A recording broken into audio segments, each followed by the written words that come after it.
Vasudevaya. Namo Bhagavate Vasudevaya. Om Namo Bhagavate Vasudevaya. Hare Krishna. So yesterday was a special day. We talked about Raghunath Das Goswami, and today we'll cover Raghunath Bhatt Goswami and Krishna Das Kaviraj. So Hare Krishna, dear devotees, thank you for joining us today. Let's go for Raghunath Bhatt Goswami. So he was born in 1505 until 1579 in East Bengal. His father's name is Sri Tapan Mishra, who received the mercy of the Lord. How? In his Grihastha Leela, the Lord once went to East Bengal. So this Lord is Chaitanya Mahaprabhu, to the Padma River, where he was visiting a professor of grammar. There he met Tapan Mishra. Tapan Mishra is the father of Raghunath Bhatt, and made his acquaintance. Tapan Mishra was an Eastern Bengali and was a Pandit in the Shastra. Still, although he had given great consideration to both the practice of perfection and the perfection of life, he was unable to ascertain their inner meaning. One night he had a dream, and in his dream, a divine person came before him and said, "Mishra, don't worry, Sri Nimai Pandit has just arrived near here. He will teach you both the practice of perfection and the goal of life. He is not a man, Nara. He is Supreme Lord, Narayan. Although he is the creator of the universe, he has accepted the form of a man in order to deliver the world." Saying this, the divine person disappeared.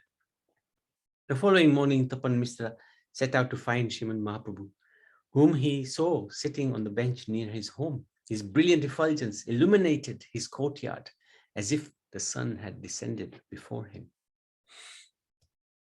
Tapan Mishra offered his obeisances to the Lord. Falling at his lotus feet, he said, "O most merciful one, I am most fallen. Please be merciful to me." The Lord smiled affectionately and offered him a seat, asking Tapan Mishra to introduce himself. Having introduced himself, Tapan Mishra inquired from the Lord about all the truths regarding the practice of perfection and the goal of life. Mahaprabhu said, "In every millennium, the Lord advents himself in order to deliver the fallen souls and instruct them in the appropriate form of worship for each age. In Satya Yuga, meditation.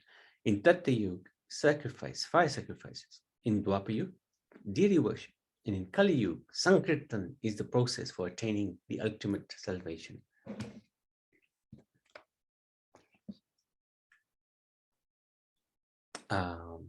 In each of the 4 ages, there is a particular process for deliverance. In the age of Kali, this form of dharma is Nam Sankirtan. In this way, the Lord, in his form as a spiritual teacher, informed Tapan Mishra about the real welfare for the soul, as well as the true position of dharma in the age of Kali. That is Nam Sankirtan. He explained that apart from the holy name, nothing else will be fruitful, and always take to the chanting of the holy name of Krishna as follows: Hare Krishna, Hare Krishna, Krishna Krishna, Hare Hare, Hare Ram, Hare Ram, Ram Ram, Hare Hare. So this is fantastic instructions for us. Don't have to worry about too much else. Just chant. Perfect the chanting, and we'll attain the Supreme. Tapan Mishra, upon hearing the instructions of the Lord, offered his obeisances at the Lord's feet, with all his limbs prostrated upon the ground. When the Lord was about to leave for Navadvip, he wanted to accompany the Lord on his return journey to Navadvip. The Lord, however, ordered him, "Soon you will go to Kashi. There we will meet again. At that time I shall instruct you further in all the truths." Saying this, the Lord set out for Navadvip. Soon thereafter, Tapan Mishra and his wife left for Kashi, which is also called Varanasi or Banaras. And then some years later, out of the mercy of for the fallen souls, Mahaprabhu took sannyas and went to reside in Puri on the order of his mother. After staying there for some months, he went through the Jarikhand forest on his way to Vrindavan, passing through Kashidham, Varanasi. At the bathing ghat named Manikarnika, he began chanting the holy name of Hari and exhorted everyone else to do the same. Hari Bo, Hari Bo. Just at that time, Tapan Mishra was taking bath at that very ghat, hearing the holy name of Hari being chanted so loudly. He was astonished because this was a place of learning, and sannyasis would be there, the Mayavadi sannyasi. They wouldn't chant the holy names. So Tapan Mishra was surprised. He looked across the ghat and saw on the banks of the bathing ghat stood a sannyasi of unprecedented beauty and stature. In complete amazement, Tapan Mishra thought to himself, who is this great personality? Could it be possibly Nimai Pandit of Navadvip? I have heard he has taken sannyas. Could it be him? So he got out of the water, looked more closely. He was certain that it was indeed Nimai Pandit. After so many days, he had finally met the Lord again. With great affection, Tapan Mishra brought the Lord to his home.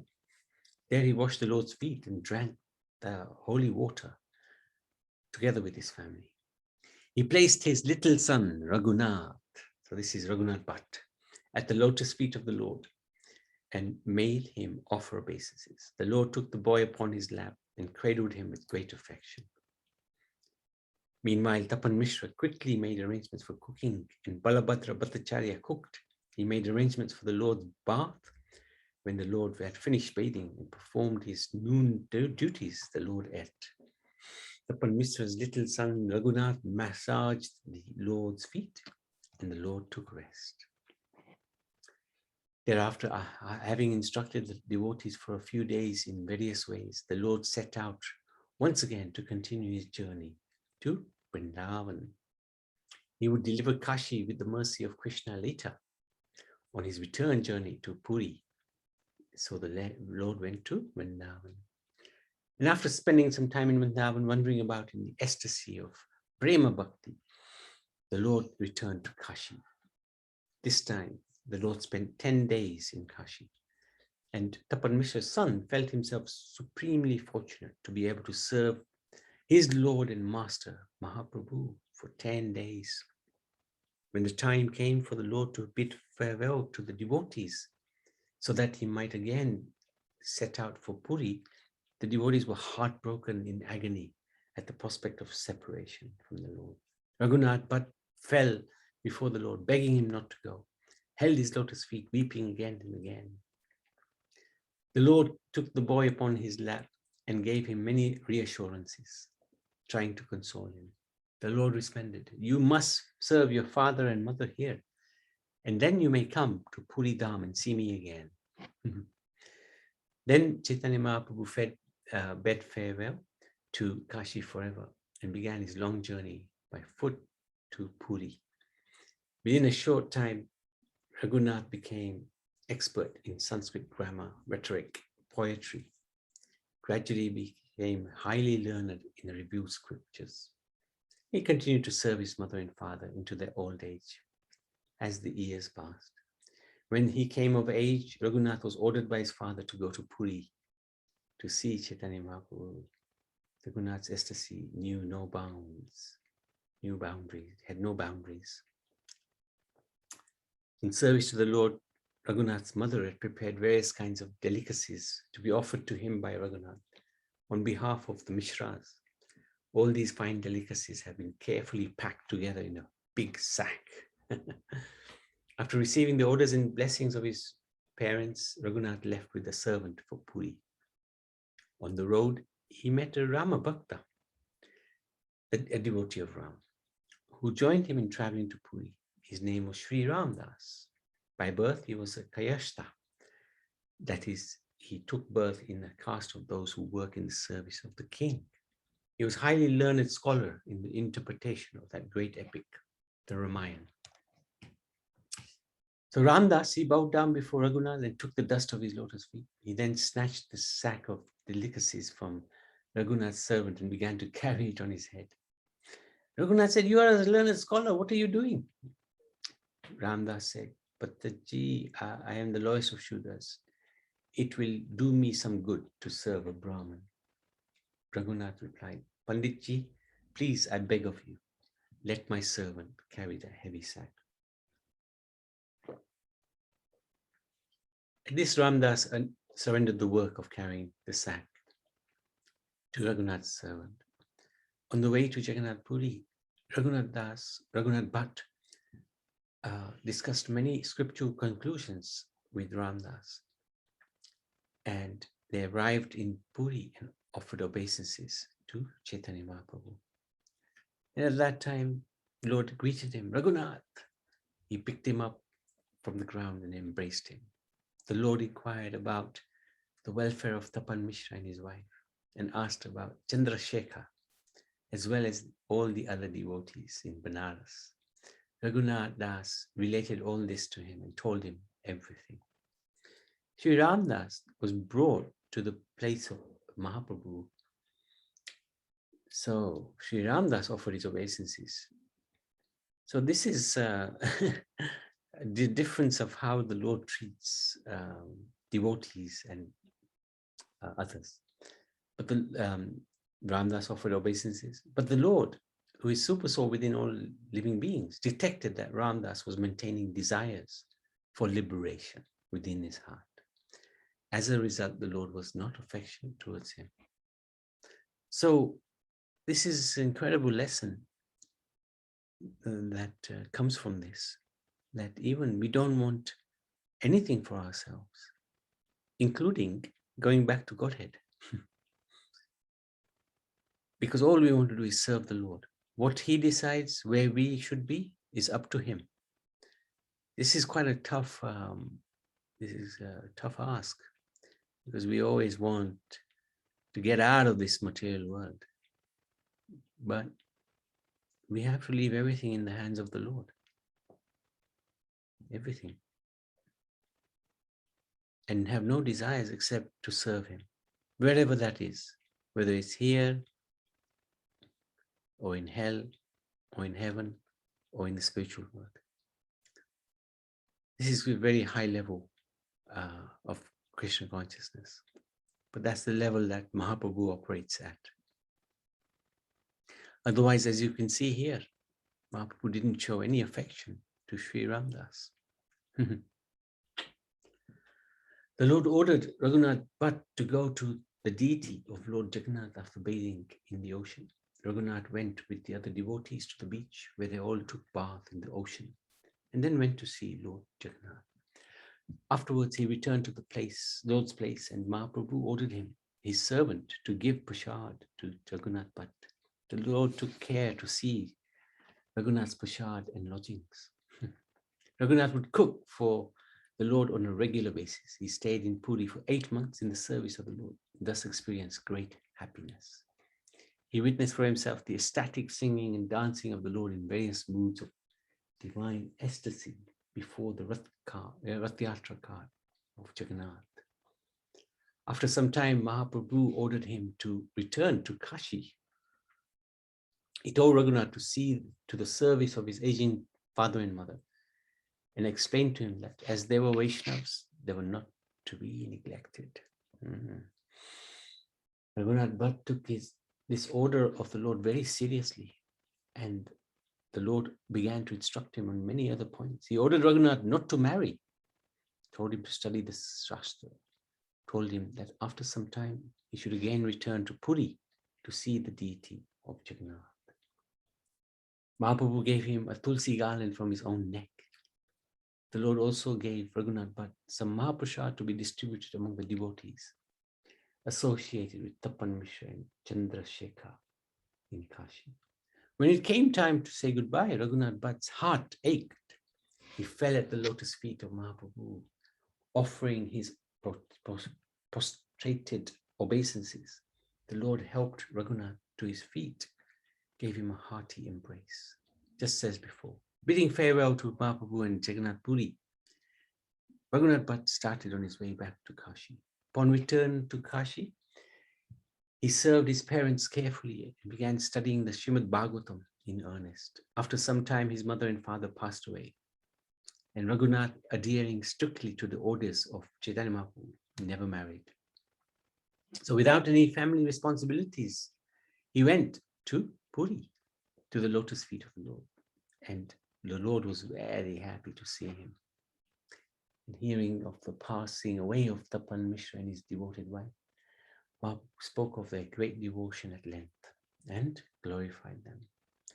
Raghunath Bhatt was very happy to once again have the association of the Lord. He remained in Puri and served Mahaprabhu faithfully for another 8 months with his cooking, kirtan, bhajan, and austerities.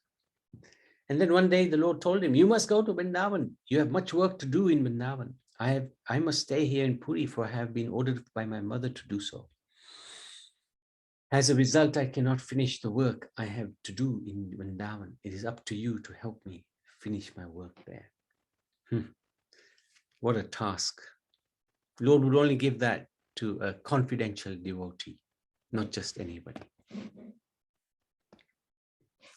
Upon hearing these words, Raghunath Bhatt was sorrowful at the prospect of having to leave the Lord again. The Lord explained to him that in Vrindavan he would meet Rupa and Sanatan. He was to study Bhagavatam and related reviewed scriptures under their guidance. They were the scholars. On the Lord's order, Raghunath Bhatt prepared to leave from Vrindavan. He bid farewell to the Vaishnavas and again fell at the lotus feet of Mahaprabhu for the last time. As Mahaprabhu was saying goodbye to Raghunath Bhatt, he gave him a long prasad garland and some Tambula Mahaprasad and embraced him. So then Raghunath Bhatt, he set out on the same path to Vrindavan that was traveled by Chaitanya Mahaprabhu. And in this way, he walked along the long road to Vrindavan. Raghunath Bhatt would hear again and again of how the Lord passed on the same road. He would hear of the Lord's glories and how he visited the different holy places and performed various pastimes. When he finally arrived in Vrindavan, Rupa and Sanatan were very happy to see him, affectionately embraced him. All the Goswamis who stayed in Vrindavan with them were overjoyed to see him. They all accepted him as their affectionate godbrother. And he was very blessed with humility and meekness. So it's also recorded that Raghunath Bhatt would recite Bhagavatam before Rupa and Sanatan. And when doing so, he was overwhelmed with ecstatic love for Krishna.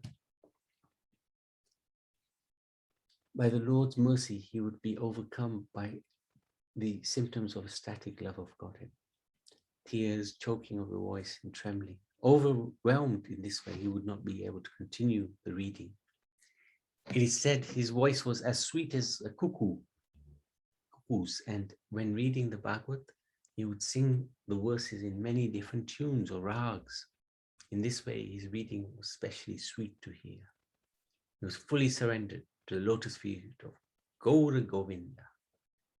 Those lotus feet were his life and soul. After some time in Vrindavan, Raghunath Bhatt arranged for his disciples to construct a temple for Govinda. He prepared various ornaments for Govinda, including a flute and sharp-shaped earrings. Raghunath Bhatt would neither hear nor speak about anything material. He would simply discuss Krishna and worship the Lord day and night. He would not listen to blasphemy of a Vaishnava, nor would he listen to talk of a Vaishnava's misbehavior. He knew only that everyone was engaged in Krishna's service. He did not understand anything else. This is very, very high level of Krishna consciousness. Generally, only the Lord has this capacity, but Raghunath Bhatt Goswami had it as well. When Raghunath was absorbed in remembering the Lord, he would take the Tulsi garland and prasad of Jagannath given by Mahaprabhu, bind them together and wear them on his neck.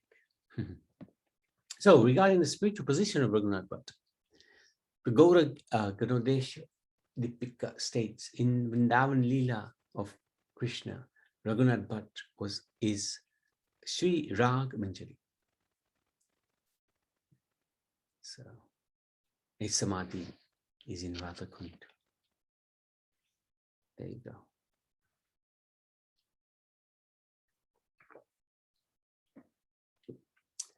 And here's Rag Manjari, very close to the divine couple.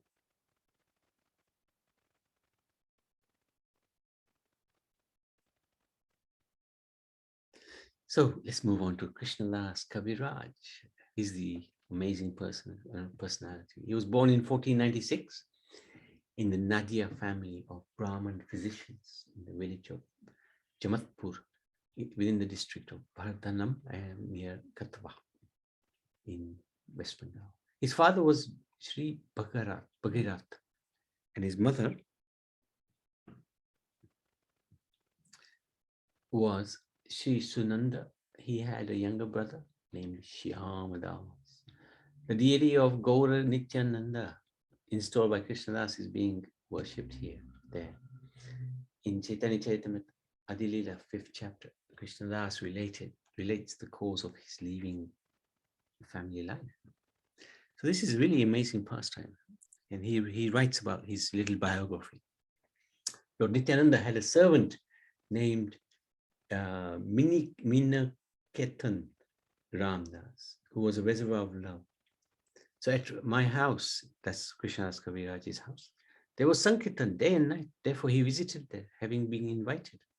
Absorbed in emotional love, he sat in my courtyard, and all the Vaishnavas bowed at his feet. In a joyful mood of love of God, he sometimes climbed upon the shoulder of someone offering obeisances, and sometimes he struck others with his flute and mildly slapped them. When somebody saw the eyes of Miniketan Ramdas, tears will automatically flow from his eyes for a constant shower of tears flowed from the eyes of Miniketan Ramdas. So sometimes there were eruptions of SSC like Kadamba flowers on some parts of his body. Sometimes one lip would be stunned while another would be trembling. Whenever he shouted aloud the name of Nityananda, people around him were filled with great wonder and astonishment. So one respectable Brahmin named Gunarnav Mishra was serving the deity when Miniketan was seated in the yard. This Brahmin did not offer him respect. Seeing this, Ramdas became angry and spoke. Here I find the second Ramaharshana Sutta, who did not stand to show honor when he saw Balaram. After saying this, he danced and sang to his heart's content. But the Brahmin did not become angry, for he was then serving the Lord. At the end of the festival, Minaketan Ramdas went away, offering his blessings to everyone. At that time, he had some controversy with my brother. This is Krishnadas Kaviraj's brother. My brother had firm faith in Chaitanya, but only a dim glimmer of faith in Nityananda. Knowing this, Ramdas felt unhappy in his mind. I rebuked my brother. These two brothers, I told him, are like one body. They're identical manifestations. If you do not believe in Nityananda, you will fall down. If you have faith in one but disrespect the other, your logic is like the logic of accepting half a hen. It would be better to be an atheist by slighting both brothers than a hypocrite in believing in one and slighting the other. So Ramdas broke his flute in anger and went away. At that time, my brother fell down. That night, because he was pleased with the chastisement Krishnadas gave his brother for offending his dear devotee Miniketan Ramdas, Lord Nityananda appeared in his dreams and declared, "Oh my Krishnadas, do not be afraid, go to Vrindavan, for there you will attain all things." So he received this direct order from Nityananda. And although he was old man, Krishnadas Kaviraj was pretty elderly at that time, he went to Vrindavan. The lotus feet of spiritual master of Krishnadas Kaviraj are none other than Nityananda. And he accepted Rupa, Sanatan, Jiva, Raghunath Bhatt, and Gopal Bhatt as his instructing spiritual masters. Mahaprabhu's Vrindavan devotees approached Krishnadas Kaviraj, asking him to write down a full version of his pastimes, for it had not been done. And it would be forgotten if it's not done. There was another biography written by Vrindavan Das Thakur, but that only covered the early pastimes of Chaitanya. So Krishnadas Kaviraj he gave descriptions of pastimes which were left out by Vrindavan Das Thakur. And that book is called Chaitanya Charitamrita, from Lokanath Goswami and Raghunath Bhatt Goswami. Krishnadas Maharaj, Kaviraj, he begged permission to write this Chaitanya Charitamrita. And Lokanath Goswami, he told Krishnadas Kaviraj that don't mention his name. He's very humble. That's why there's hardly any mention of Lokanath Goswami in the Chaitanya Charitamrita. And then Krishnadas Kaviraj, he went to the deity of Madan Mohan, asked for permission to write this commentary, this biography of Chaitanya, and also in front of all the prominent members of the community in Vrindavan. In fact, the garland from Madan Mohan fell at that time, and they took that as a sign that the Lord approves of what Krishnadas Kaviraj is going to do. And he was given that garland. It was placed on his chest.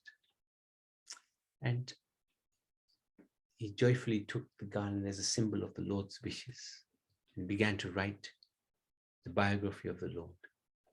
Not an easy thing to do. He also wrote Govinda Lilamrit, which is really a very confidential book about the pastimes of the Lord. Krishna Karnamrit commentary. And according to the Prem Vilas, however, Krishnadas Kaviraj took initiation from Raghunath Das Goswami.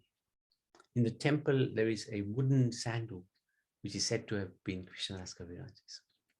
His cottage and samadhi are in Radhakund, and his disappearance took place after that of Raghunath Das Goswami on Shukla Dwadasi Tithi.